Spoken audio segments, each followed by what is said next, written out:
Hi guys, welcome to the fifth episode of the Football Unplanned World Cup Series podcast, and today's focus is on Group E, and Group E contains of Germany, Spain, Costa Rica and Japan. And today we are starting our episode with Germany. And Germany are 4 times world champions. They won their first title in 1954, then the second one in 1974, third one in 1990, and the last one, fourth one, in 2014 in Brazil.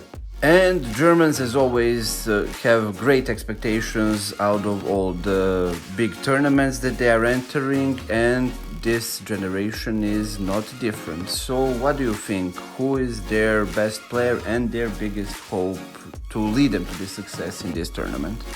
I will go with Thomas Müller, the striker of Bayern Munich, also world champion from 2014 and also a top scorer of 2010 World Cup when he was still a young talent back then.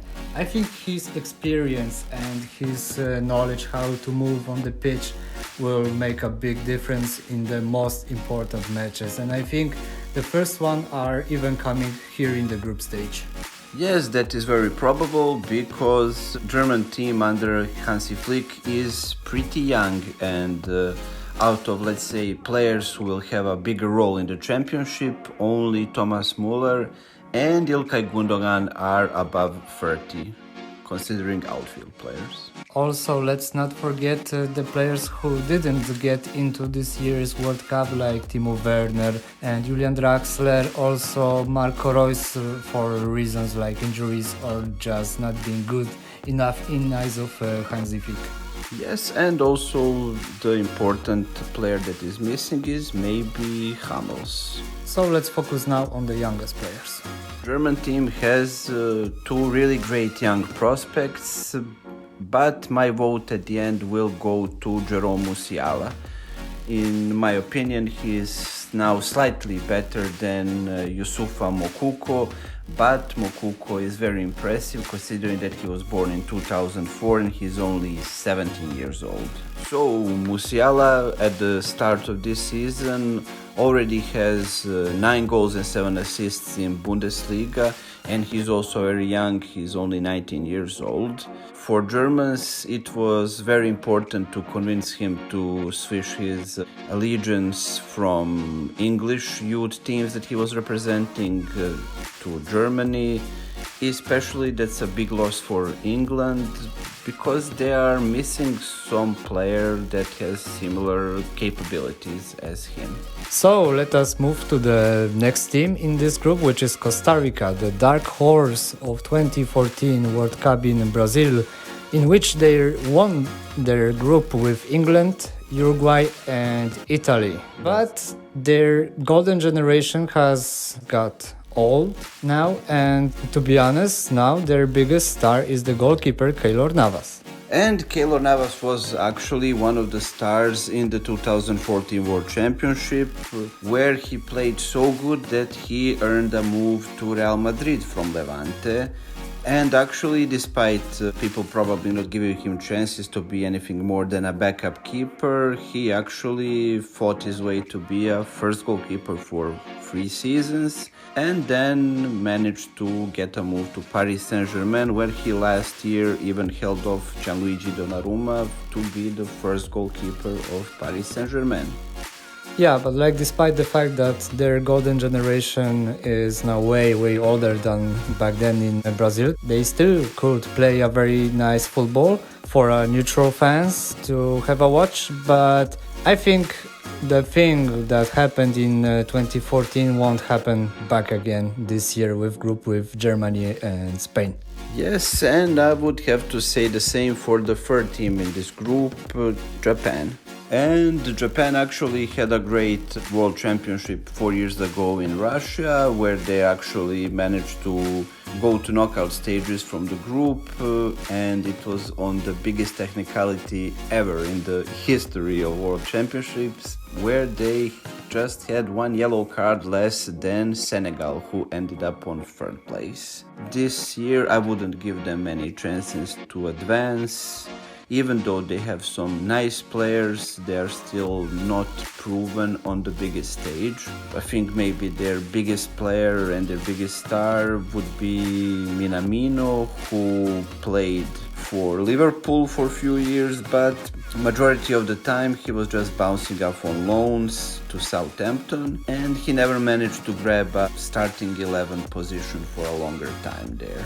And maybe out of the younger players that could shine in this championship, I could point out Takefusa Kubo, who's been in the Real Madrid system for years, and he has been consistently playing in La Liga for some teams on loans, but never managed to get into the stacked Real squad.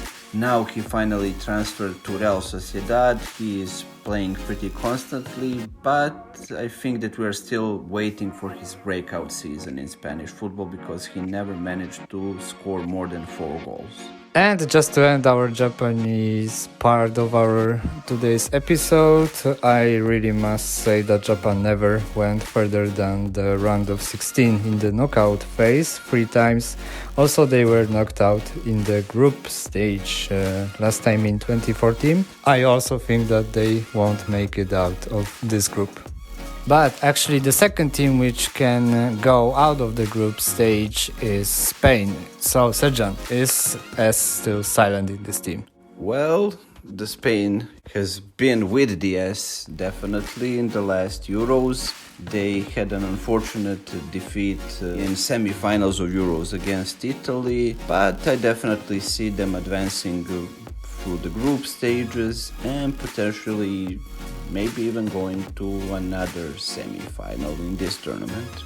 I think we all remember their golden era that started in 2008 when they won a European Championship and won it back again in 2012. But by the way, they also became first-time world champions in 2010 in South Africa. And with the amount of young talents that they have at their disposal in this generation, they are hoping that they are on the break of another golden era. So Luis Enrique was criticized in the Euros for not bringing Real Madrid players to the championship, and this time Dani Carvajal and Marcos Asensio found their place.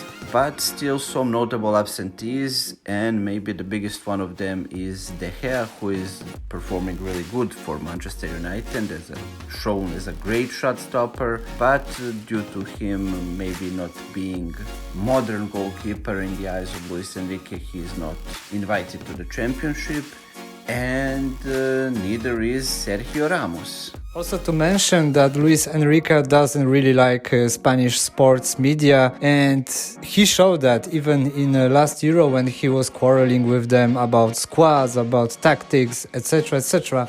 And this year he's taking a next step with his war with sports media and sports journalism. He will be streaming on Twitch, maybe not every day, but like couple of times during their staying in Qatar, about his thoughts, about his commentary, more with the fans, not with the sports journalism.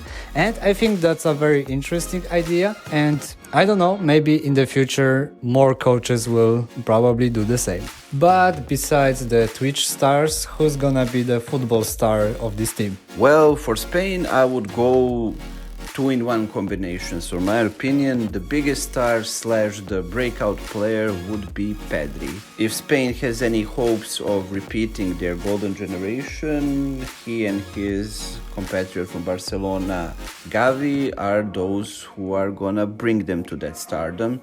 And even though Gavi officially won the Golden Boy Award, I would still probably say that Pedri is a better player. He's been playing more minutes for Barcelona, and in general, he has been a better player on pitch with bigger presence. And what do you think, Patrick?